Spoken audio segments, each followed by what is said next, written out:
Hi everyone, welcome back. So this video is another video for my middle school friends, and today we're going to be looking at daily life in medieval Europe.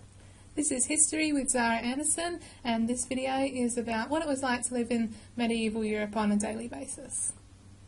First, I'm going to talk about the medieval village. So people mainly lived in the country during this time, and most people were serfs who worked on manors owned by their lords. Now I'm going to explain serfs in greater detail in another video, but basically you need to know that there was people who had certain restrictions placed on them and obligations to the lord of the area.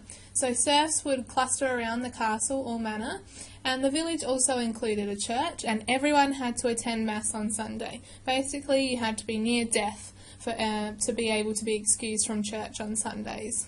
Within the village there was also a mill where villagers could pay to have their grain turned into flour, and an important rule of the village was that serfs were not allowed to leave the village or marry without the lord's permission.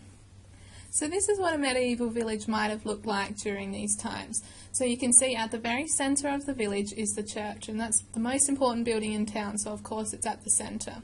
Off this way is the manor house, and that's where the lord of the area lives, and you can see that behind that he has his own area for hunting and things that other people aren't allowed to go into. Then you can see the village where the serfs and all the other people would live in that area, and then around the edges you can see the farming area. So now I'm going to talk about the farming practices of medieval Europe. So being an agricultural society, life for most people was controlled by the seasons. Spring meant planting, summer was when the crops grew and so they needed tending to, autumn was the harvest time, and winter was for storing food and for resting. Remembering that these people, their lives will be controlled as to when the sun comes up, and when the sun goes down determines when they get to go to bed. So remembering and thinking about our summer is really long. Makes really long days because the sun comes up earlier and goes to bed later.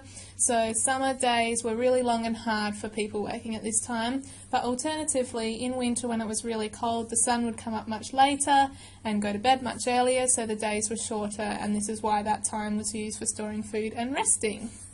Now, farming at this time used the three-field system. One of the field was for barley or wheat, another of the field was for oats or rye, and one was left fallow to replenish the soil. So that basically means that they would leave one field empty and fertilise it for that year, and that would re-nutrient the soil. Now, this was a time of hard work for people. Serfs would work long hours in the field because they really needed to do that to make sure that everyone in the community had enough food. And if they didn't, well, the whole community wouldn't have enough food. So it was a time where serfs were really relied on, so they had to do their jobs properly. Let's have a look at housing now. So for peasants, most of their houses were one-room huts which were dark and smoky. They were dark and smoky because they didn't have a chimney, and they usually had a fire inside to keep everyone warm. They were made out of a wooden frame with wattle and daub walls, and basically wattle and daub walls are a mud and stick mixture to make the walls. They had thatched roofs, so the straw roofs, and a dirt floor because there was no sort of flooring materials at the time. And like I said before, they had no chimney, and they also had very little light because they often wouldn't have windows because that would let the cold in, because they didn't have glass to put in their windows. So there was very little light inside aside from the fire. They also had very little furniture, and they also had no running water or sewerage systems. So you can imagine it's not an exactly hygienic arrangement. And to add to that hygiene, there was also animals kept inside during winter because, of course, animals were their prized possession, and they contributed a lot of money to the family, so it was important that they were safe and secure and kept healthy as well. So during winter, the animals would usually join the people inside as well. So here's what those houses might have looked like. You can see that this house is constructed in that it has a thatched roof and it has the wattle and daub walls. You can see that this one has a window, which wasn't usual though. And if we look at an imagination of what might have been inside, you can see there's very little furniture and the fire's inside, and you can also see that there are animals kept inside, but there are no light sources aside from the fire. Now we're going to look at the other side, the wealthy people of the area. So the wealthy people of the area, the lords and ladies, would live in manor houses or castles, and they had many advantages in that they had wells for fresh water, they had simple toilets, they had baths, and later years they had glass windows, mirrors and carpets.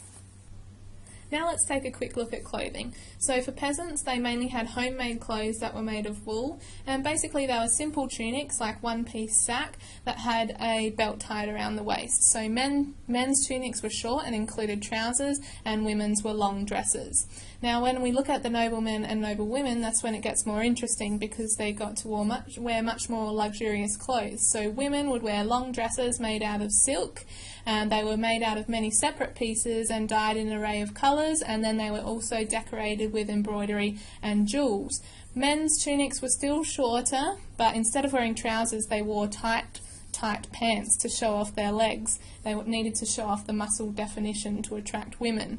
And in winter they looked much more luxurious because they wore clothes with fox and otter fur on them. So here's an example of both peasant clothing and noble clothing. So you can see on the left hand side here we've got men's and women's tunics. So basically they're made out of one piece and they're secured with a belt around the waist. But you can see when we look on the right hand side at the nobles, we can see that the clothing becomes much more decorative. It doesn't just have the purpose of being clothed, it's actually decoration as well. So you can see that the women are wearing long dresses that aren't very practical with long sleeves and decoration around the edges, and you can see that the man is wearing a tunic with gold sleeves, but you can see that his pants are tights instead of trousers because he needs to show off his legs to the ladies. To sum up, we can see that the medieval Europe was a time where most people lived pretty basic lives, ruled by working on the farm and moving around the seasons. But for a couple lucky people, there were some luxuries, and for those people, they had much more enjoyable lives than those who were working underneath them. Next time, I'm going to be talking about the feudal system. See ya!